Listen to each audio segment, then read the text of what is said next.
Williams veers left, pulls up, looking for the lead, and got it. Jalen Williams, 2 seconds, 1:11.109. Now SGA probing, piercing, spinning, hanging for the lead, and SGA knocks it down. The Thunder finally get the defensive stop, and SGA puts them in front. I'm Kenrich Williams. You're listening to Topic Thunder.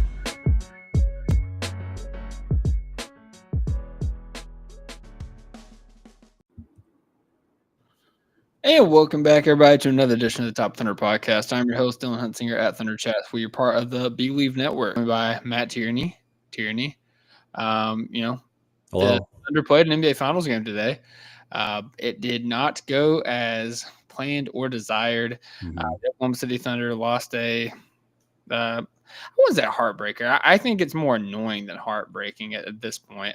But it was 111-110 victory for the Pacers, in which Tyrese Halliburton hit another walk-off shot. They just keep doing it in the playoff series. And as Thunder fans tend to do, they are Thunder fanning on the internet right now. We've kind of talked about how we feel about it, but Tierney, what are your immediate thoughts after this game? Well, first of all, I was pretty, the last time I was this emotional about a game and emotionally invested in a game felt like the Nuggets series. This was the first time I was like, really felt like we needed to win this one. No discredit to the Wolves, but like the Pacers were sticking around. I kind of want to open up this podcast with a question about the reaction online, because it feels like a lot of people, both respectable people that I follow on the internet, are kind of reminiscent or relating this to the game one in the Nuggets series. Mm-hmm. I don't know if I agree with that, because yes, I understand they quote unquote blew a lead. I get that. But this was not the same as the loss to the Nuggets in game one. This was not the Mark Daigneault, for some reason, fouling way too early when they were up by a possession and letting them get back into the game. The Thunder didn't make mistakes in that same way to give the Pacers the lead. The Pacers just went 6 of 10 from 3. And yes, we went 0 of 5. That's true. That is a part of it. But the shooting just all of a sudden was crazy. Miles Turner had a couple of threes that were insane. That's some shooting that you're not going to expect over a long period of time. For some reason, the Pacers keep doing it. They keep coming back in these games down like 15, 20 points in the fourth quarter against every playoff series that they've gone through so far. I don't know how they keep doing it, but you have to still look at it from an objective perspective and be like, that is an anomaly. That doesn't happen on a regular basis. It's crazy that it keeps happening this way in consecutive fashion. They're in the same team, but it is still an anomaly. I don't know if I would say this was the same as the Nuggets game one loss. I think this was just a huge credit to the Pacers. Yes, we'll get into some of the guys in the Thunder that could have been better, but I think the Pacers just showed up when they needed to at the exact right time, and Halliburton hit a crazy long 2 at the exact right moment. I don't know if it's the same as the blown lead in Denver, but it's still a blown lead, and I think that's something worth mentioning. But like I said at the beginning, I'm not worried. I'm very confident in this team in game 2. Like my name says on YouTube, it's still 0-0. That's the perspective we've been having. Win or loss, you go into the next game, just win one. But yeah, you would have liked to win this one, because statistically speaking, it's like 75% of the teams that win game 1 win the NBA Finals. You want that one, obviously. You didn't get it, so you move on to game 2. I don't know. I kind of want to throw that to you. Did you feel like this was the same as like the Nuggets game 1 loss? Like in terms of how they lost, did it feel the same to you? I mean, there's definitely some similarities.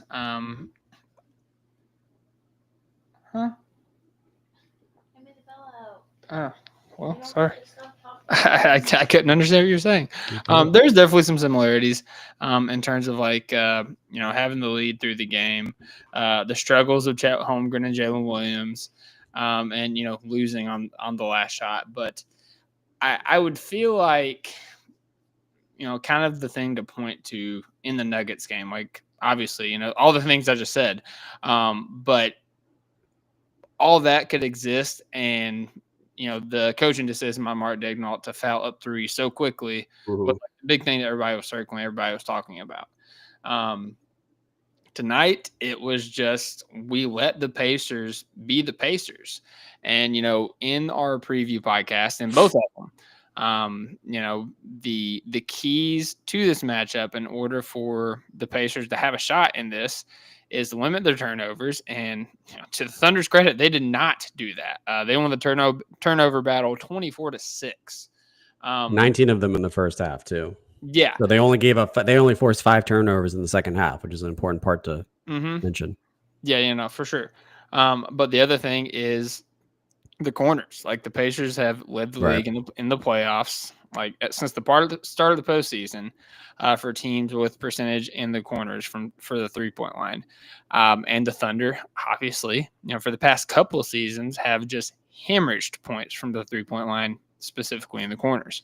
And that reared its ugly head tonight. And even like when the Thunder, obviously I think they scored the first 2 buckets.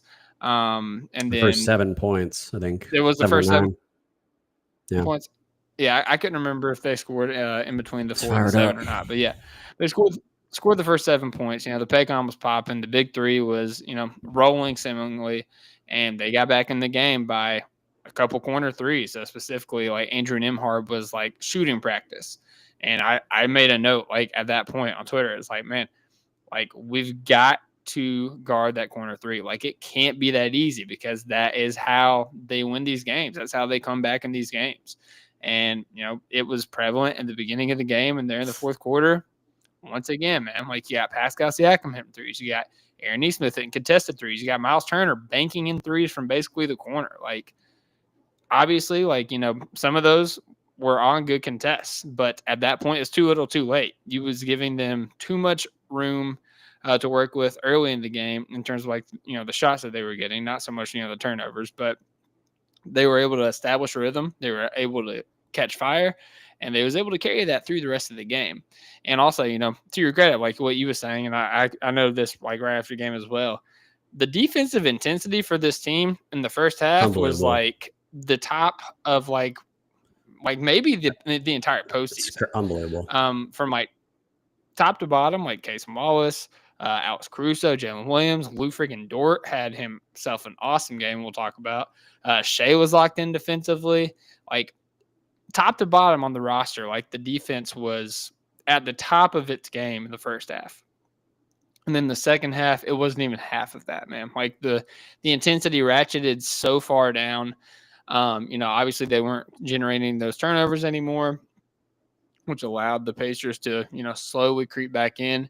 And, at one point, I think the biggest lead was 15, and I think it was on the Jalen Williams stealing slam, I believe in like late in the third quarter. And, that was the one moment you felt like, okay, we can start to pull away.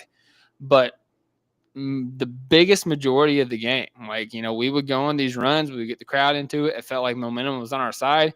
You look at the scoreboard, like they're still like 9, 10, 11 points away. And that's not going to do it, man. Like we've seen in this postseason against the Bucks, against the Cavs, against the Knicks, like no lead is safe basically with the Indiana Pacers. And Reggie Miller, he was talking about it on the broadcast today. They're a 48-minute team. Yeah. Like they're a team that you have to go at for 48 minutes. And, it felt like all signs were indicating towards the Thunder, like approaching this with like the seriousness, the aggressiveness that they needed to like wrap this series up, like just like take care of business and win your games. Because all in all, I think even the most optimistic Pacers fans would say like talent wise and like team wise, like the Thunder should clear the Pacers, but obviously things happen on the basketball court. That's why their strategy and everything. So I thought that's what we were doing. apparently it backfired. We'll see what adjustments can be made. But yeah, tonight, unfortunately, it felt like you did enough to win handily in the first half. And the second half, you just did not bring that energy, did not bring that intensity. And especially in the NBA Finals, man, like when you're down to the final two teams, like they're there for a reason. You give them an inch, they will take a mile. So, by the way, the 15-point lead you were talking about, the dub, steal and slam happened with 9:42 left in the fourth, and they actually went up by 16 with 5. Or I'm sorry, I misread that. So never mind. Yeah, 15 points, 9:42 left in the fourth was the biggest lead they had. And just to give you an idea of what happened after that, they missed a shot. We missed a shot. Then it was a Obi Toppin 3, missed shot. Then a Miles Turner 3, a couple missed shots, Obi Toppin 3. And so, or actually we had a bucket in there. So at that point, it goes immediately from a 15-point game to a 7-point game. And that's in the course of about 2 minutes of game time. That's like what this Pacers team can do, is just like, if you give them, if you're not aggressive on the ball, if you're not doing what they did in the first half and creating turn. By the way, if we won this game, that first half, we would have been talking about this for like 25 minutes. Like that we had Indiana just completely rattled in the first half. Mm-hmm. Obi Toppin was just completely flustered. Obi Toppin. Is that not who that is? Am I saying that wrong? Oh yeah. No. Okay. Yeah, you were right. I was just laughing because like he had that game in the first half, and like he made the first 3 like to really start to cut into the deficit. I think he made the 3, and then Pascal made the 3. So Obi made the 3 to cut it to single digits, and then Pascal made the 3 to like cut it again, and then that's when things really started. That's when things sort of unraveled. But yeah, the first half like just completely manhandled them, and I guess it's credit to one of the things I was going to mention. I didn't get a chance to get on the preview pods, but one of the things I was going to mention is like the one thing that does scare me, besides obviously like this Pacers team, just the team of destiny vibes that they have, is the Rick Carlisle factor of this, because I think the coaching, he is a very good coach and a very experienced coach in this setting. He's won an NBA Finals before. I think that whatever he said in the locker room, I know they had like the cameras in there, but whatever else he said in the locker room, I guess worked, because they were the turnovers just completely went down. And like you said, that's probably more of a Thunder fault than them just being more careful with the basketball. But like not having that them sort of on their heels definitely changed the dynamic of their offense. And as soon as you let them get into their offense, they're going to wipe you. Someone online, by the way, was saying like Tyrese Halliburton just sort of waits in the shadows until the last like 10 minutes of the game, and he steps on the pedal. And I don't know how much of that is true, but like it kind of feels that way today right now, because he wasn't really doing much offensively. And then all of a sudden, oh, there he is. I mean, he didn't really do much in the last 9 minutes. Like he had one layup and he had the last shot. And I honestly, like, I think the Thunder did a phenomenal job in guarding Tyrese Halliburton. I would say the area that, besides the shot that he made, I would say the area that he hurt us the most was rebounding. Like, obviously Indiana, like going into the series, like that was one of the things people was talking about. The Thunder have a huge advantage on his rebounding because Indiana's not a good rebounding team. And Halliburton, Siakam, he's going to be a guy that, is going to typically lead the team in rebounds for them. But when you have two guards and Tyrese Halliburton and Aaron Nesmith getting a combined 22 rebounds, like that's huge. Like that helps you out. That creates extra possessions for your team. And they won the rebound battle in a huge way by 19.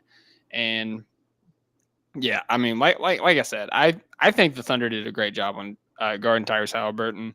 6 of 13 shooting, just a hair under 50%, but like really kind of took him out of the game in a lot of stretches. Mm-hmm. He was able to knock down some threes, early in the game, try to keep rhythm.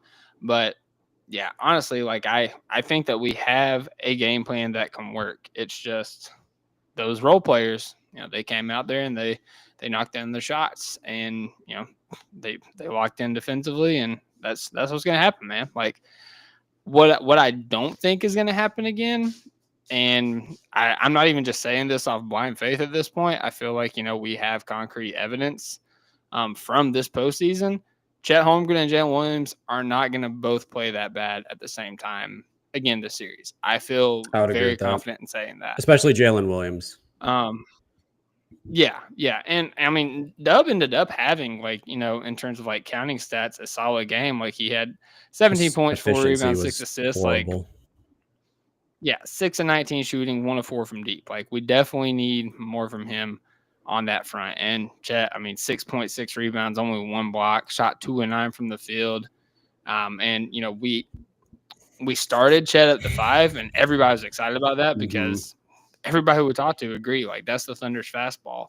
And he was playing so bad in this game that we elected to go fully small down the stretch with Shea, Cookies and Cream, Dort, and Jalen Williams. So, I think better times are ahead. I still think, spoiler, I still think the Thunder are going to win the series. I still think it's possible the Thunder win the series in 5. But, we can't let what happened tonight happen again. And if the postseason's any indication, I don't think. Are you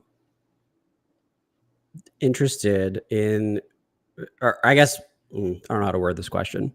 I guess I'll just say it more bluntly. Is the double big lineup, does Mark go back to that? Because Kaysen was defensively, I thought he was pretty solid, but 3 of 9, 0 of 3 from 3, and minus 13, the lowest on the team. I wonder, you could argue it's growing pains. He's being thrown into the starting lineup for the first time in the NBA playoffs, in the NBA finals. That's a big thing to do for a 21-year-old. And I think he lived up to the moment. I don't think he was fazed by it, but it's still, it's a change that you've suddenly done after 3 NBA playoff series. And Mark being, I was shocked Mark even made the change. He's so stubborn in his consistency in his starting lineups. I was completely certain they were going to go double bigs again and just swap out. And to me, I'm like, what if they just do that again? What if they just go back to the double big? They just switch out Hartenstein early, and then they just play Hartenstein 15 to 18 minutes like they did tonight. Because that's what they've been doing rotation-wise. They can still get basically the same rotation, just in a slightly different order. I don't know. I feel like I kind of wonder if Mark's going to do that. But now that he's kind of opened the door to letting Kaysen in the starting lineup, it seems a little bit, I don't know, just he's kind of doubling back on himself if he changes it back to what it was now that he lost game 1. So. Yeah, I could, I think it's a sound strategy. I still think that, 8 times out of 10, starting Kaysen and running Chet at the 5 is going to yield the results that you want to see out of that. I just think, again, we haven't played a game of basketball in 8 games or 8 days at this point. And, that's not something that's kind of looked at, because it's the NBA finals and the Pacers had a few days off as well. But I think they played 5 days ago, something like that, 5 or 6 days ago. So it's a little bit shorter of a turnaround. And if there's anything that we've seen in this playoffs, it is that the Thunder do better off of less rest. The more rest they have, the more rest they come out with in game 1. That's a big reason that we lost that Nuggets game. And specifically, if you look back at the numbers, Shea, he ended up having a really good game in terms of the counting numbers, but his efficiency was down. Chet obviously struggled. Jalen Williams obviously struggled. The role players struggled. And the fact that we had a chance to win that game with that happening is why we were so confident, throughout the rest of the series. And that's how I feel about it, today as well. If you look at how our team shot tonight, we shot 11 of 30, which is 36.7%. It's not terrible, but when the other team shooting 18 of 39, which is 46.2% from 3, they were 50. They were 50% from 3 after the first quarter. The first quarter, we really rattled them, but after that, they went 15 of 30. And also the Shea and Lou had 18 of the 11 threes that they made tonight. That just can't happen. Yeah, and it's not even necessarily the 3-point shot when you talk about rust. It's other areas of the game. Like Shea, early on in the game was like, I mean, he had a great game either way, but early on in the game, he was dominating in terms of like scoring, like getting to the rim. It felt like every time they sent a double at him, he split it perfectly, like throughout the game. He was knocking down his threes early. It just took a while for his mid-range to get going, and eventually his mid-range did get going, but you could see the rust on that shot. And specifically like Jalen Williams, Chet Holmgren. Every J Will shot was short, dude. Caruso. Every J Will shot was short. Or sorry, J Dub shot. Yeah. J Dub, brother, who are you? Are you a Pacers fan now? Just say every J Dub shot was hitting the front iron. I was just like, no, I was talking about you saying J Will. I was looking at his name and it says J Williams on it. So, but yeah, J Dub was short every shot. It was just like, yeah, we missed a lot of bunnies tonight, and that, I mean, you know, you're talking about similarities between this and game one of the Nuggets. We missed a lot of bunnies that night as well. So the iHeart floater wasn't there. I mean, you make one of those shots, like one of those easy layups, it's like we win this game. Like if Chet or Jalen Williams has a like average game, we win this game. I can't make myself get worried. Like I'm annoyed, absolutely, because we had a chance to win this game and we just let the Pacers do what the Pacers have done the entire postseason, even though we have seen them literally do it the entire postseason, and we've had a week to prepare for that to make sure they don't do that. I'm more annoyed. I'm more annoyed because of how like we saw in game 5 how when Chet like how good Chet and Dub were in that game. It's just so annoying that a week, whatever, later, they're back to where it feels like they were in the Nuggets series in some of those games.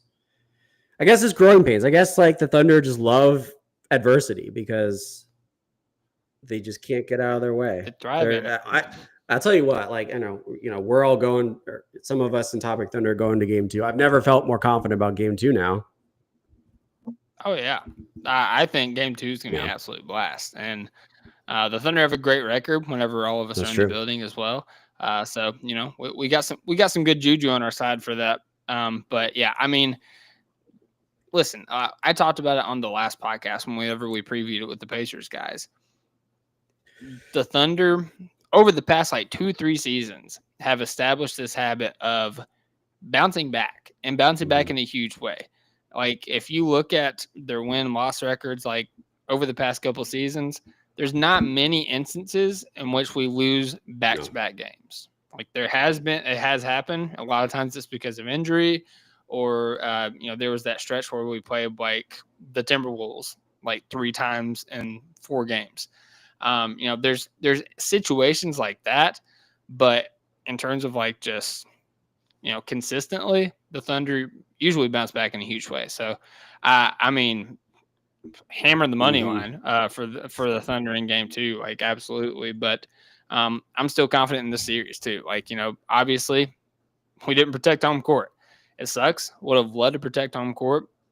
Ideally, you do protect home court, but the 2 games that you lost on your home court in the playoffs have been off game-winning shots. And, if they make those shots, you just got to shake their hand. You obviously don't want it to get there, and there's some things that you can do and adjust to make sure that doesn't happen again. But if at the end of the day, they got to make that shot to win the game. And, Aaron Gordon, Tyrese Halliburton both did it. So you just got to shake their hand, tip your hat. But, the onus is take game 2. Then you got to go take at least take one at Indy. But I think this team is capable of taking both. I had one other thing I want to mention in the game, the rotation. AJ Mitchell 4 minutes, Isaiah Joe 11 minutes, Kenrich 0 minutes. Yeah, I would like that to change. I would like to see Isaiah. I mean, Isaiah Joe did hit a 3 late, finally, but he was very hesitant to hit 3s. He did have a couple good plays. He had an offensive foul. He had a couple, shots inside, but a good mid-range. But I don't know why. I felt like a lot of bold. I don't know if it was bold moves or if it was just him sort of feeling out the lineups and like what works, what doesn't. But I don't get why Kenrich didn't play in this game, especially if you're playing AJ and Isaiah Joe for that many minutes. I really hope that is a shift, because it's not like that many points, all things told. But I know Jay will, Mrs. C and JB said in the chat. I don't know if Jay will see a lot of minutes in this series at all, but I do want to see Kenrich a little bit. I just think he's going to have some better minutes than those guys are. No offense to those guys, but some of those choices from Mark in general with the lineups were very bold. And like you said, with they took Chet off late because of how he was playing, but I was still surprised they went small. Especially because Haliburton had 10 rebounds and Siakam ended up getting a very clutch offensive rebound that, if we had a big guy on the court, who knows what happens there.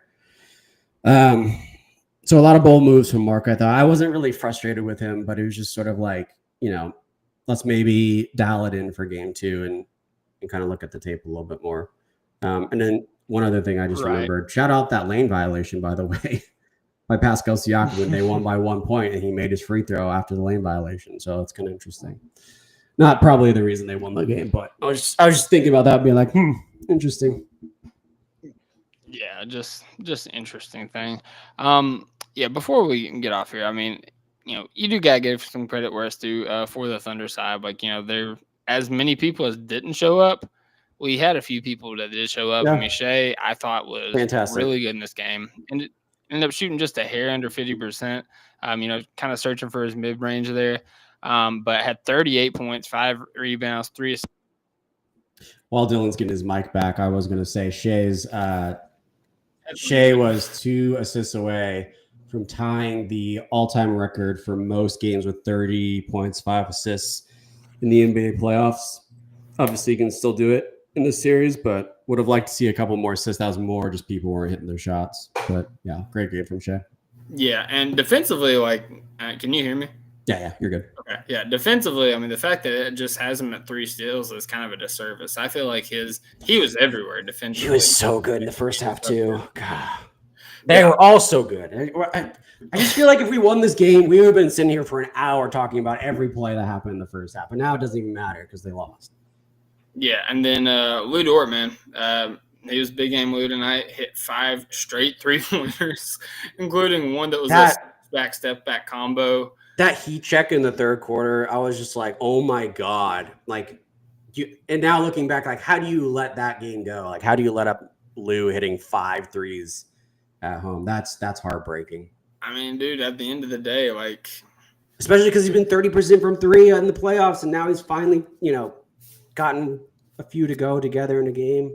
Yeah, if your stars don't show up, it's gonna be hard to win. And obviously they showed up, but Dub and Chet struggled a little bit. But Dort was great on offense as well as defense. Like I said, played a great game in terms of defending Haliburton and offensive rebounds as well.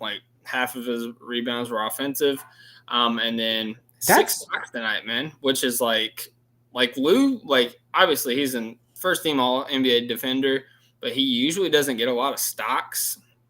He's usually just, playing really good positional defense, bodying people up.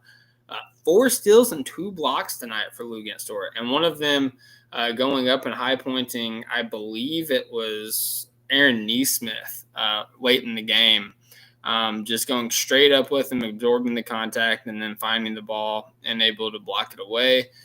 Would have ended up being a huge play because I think Shea went down the other end and made a bucket, and I think put us up 3 at that point, and would have been a really huge sequence, but obviously. You mentioned the 4 rebounds, and I just realized that because I remember I made note of this. Lou Dort had 4 rebounds in the first quarter and 2 offensive rebounds in the first quarter. Yeah, and then he didn't have another. Nope. He went 17 minutes in the first half or second half. Sorry, 17 minutes in the second half. 6 points, a couple blocks, but that's about it. I don't know. That's surprising. That's surprising to me. I'm surprised he never got another board after that. Yeah, I mean that goes back to the intensity, man. Like it's not just on him; it's a team wide thing. It's contagious. Like if one guy's bringing the intensity, it makes the other guys want to bring it as well. And it felt like even guys like Alex Caruso, who like he's a bald headed demon. Like it felt like he let up a little bit early on in the second half. But also talking about Caruso, I mean he had a great game as well. Like counting stats wise and impact. 11 points, 6 rebounds, 2 assists, 3 steals, 2 blocks. Just had his fingerprints in many different areas of this game. Struggled shooting a little bit, as did the rest of the team. But, I mean, was really aggressive and shifty, getting to the rim and finishing through contact and drawing contact to get to the line. Had 5 free throws tonight, which is not normal for Alex Caruso. So, shout out to the bald-headed demon. And last guy I want to bring up, and I know Jerry's waiting. I need to bounce if you can hang with Jerry. I just want to say, like, the last for a minute. I think did good tonight. Isaiah Hartenstein, obviously was not benched, but, came off the bench tonight in favor of Chet Holmgren playing at the 5. And I thought he responded very well. 9 points, 9 rebounds, 1 steal, 3 of 5 shooting, and was a +2 in the plus-minus, which, isn't anything crazy. I mean, Chet ended up being a +4 just because he didn't play a lot of those minutes in which, in the late minutes whenever we lost the lead.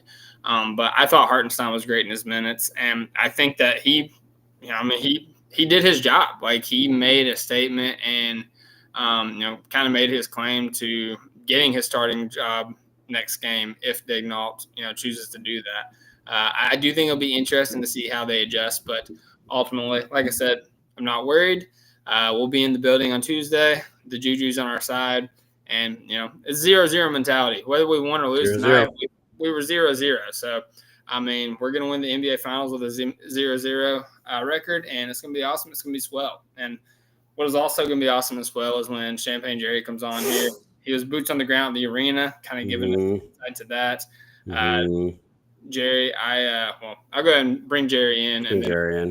But I get him. Jerry, I am.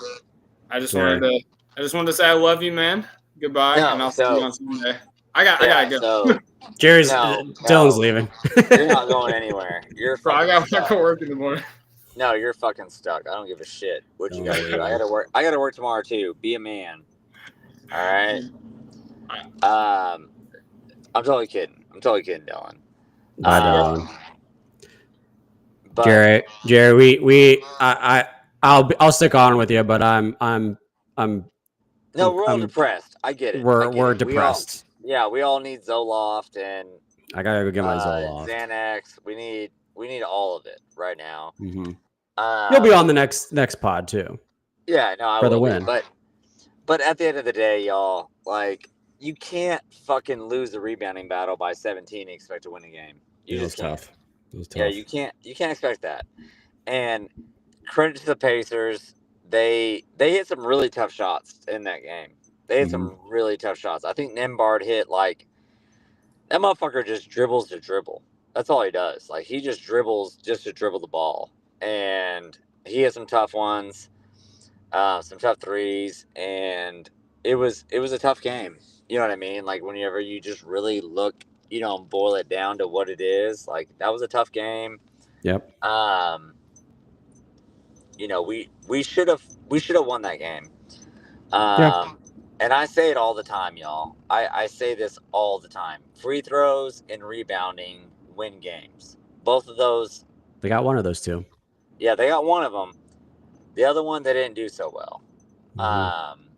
And that's just what it boils down to. We should have been a hell of a lot better on the rebounding battle. I think Mark tried, something a little bit new. He was bold. Yeah, no, he tried something new where he started Case in there, and I think to start the game, that's the right move. I absolutely 100% agree with that move to start the game. But as it starts getting down to like grind time. We gotta work on that. We gotta move some of the lineup around. because we're a hell of a lot better than that. We are so much better than that, and I'm not worried about it. Like, I'm back to 0-0. Yep, 0-0. Yeah, and I honestly believe like that Pacers team is not that good. They're really not that good. Like, we just shot that bad, and we rebounded that bad. I didn't even look at the shot attempts. Like, what was the shot attempts, Tierney? Like, between both teams, they shot about 50% from three. They were on fire in the fourth quarter. Total number of attempts. From us, we had 39 of 98. They were 39 82. So basically 16 more attempts. Wow. Yeah, that's fucking, yeah. I mean, credit to them. They made more shots, and we didn't. They made the same amount of shots, just less attempts. Yeah. But that's what it comes down to sometimes. You know what I mean? They hit more threes than us. We made a couple more free throws than them. But you got to rebound the ball better, man. You have to rebound the ball better. That's just what it comes down to at this level. Between that and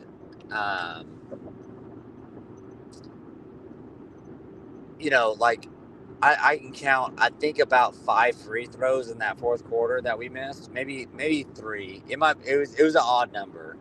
I remember that we missed in that. Free throws? Yeah. We went we only missed 3 on that. We were pretty good from the free throw line. We were 21 to 24, 11 to 13. Okay, but all 3 of those had to be missed in the fourth quarter. 11 to 13 from the fourth. We missed 1 in the first. Okay. I don't know who missed the free throws in the fourth. Yeah, so I'm pretty much right there. You know what I mean? Like, you got to hit your free throws. You have to rebound better. I think in the third or the fourth, there was a possession that the Pacers had where they had like 3 separate rebounds. And we just can't allow that to happen. You can't allow that to happen. And I'm just going to say my point of view. The refs fucking sucked tonight. Like, they were not that good. I mean, there was a couple of calls. Yeah, the officiating did not go our way at all. It just didn't. There was a bunch of calls that the Pacers got that we didn't get in the same kind of like setup, and I'm not worried about it. Like, I still don't think Indiana is good enough to beat us in 7 games. I still don't. They're not that fucking good. I mean, we held 11, 12-point lead for most of that game. So I'm not pressed about it. I mean, we had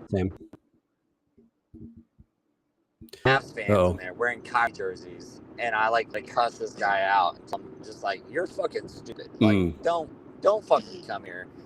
And the guy literally said, I came here to watch the Thunder lose. Like, you're a fucking idiot. Like, you paid money to come to my arena and lose. And you know what I mean? And you're at home. Shut the fuck up. Like, just shut the fuck up.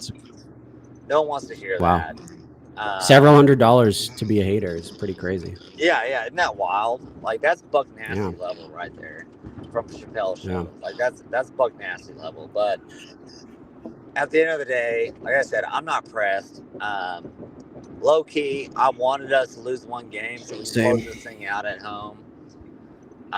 So I can be there for game 5. But this Pacers team is not that good. And I really, really doubt that it's even a close series the rest of the way. And that's not me being like just a straight homer. That team is not that good. They play 7 deep. They're not that good.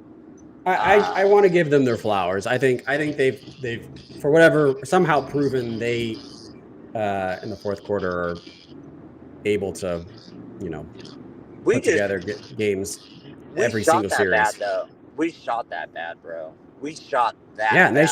and they shot that good. They went lights out.